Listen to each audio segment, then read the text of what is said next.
xaar nag yegsi na léegi nag xaw ma ceena xaw ma ena xaw ma leena bu mu ci mënta doon cee a ñaari a mu ngi ci muy maanaam autorisé nañ Ousmane pour mu dem jëli fichier parrainage bi na leer beneen bi ci topp mooy ki ko war a jëli xaw ma turam xanaa ngeen mentionné ko ci commentaire yi pour ma xam turam pour la première fois liñ koy ñaan ñun patriotes yi mooy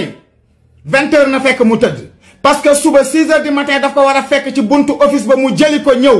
beneen bi ci topp ñu bëgg koo wax patriotes yi ak sympathisants yi mooy Ousmane Sonko pour parrainer ko léegi nekkatul gratuito da pagare bu ngeen xamul da pagare mooy léegi da ngay fay pour parrainer Ousmane ci boppam léegi da ngay fay pour parrainer ko boobu leer na avete capito ok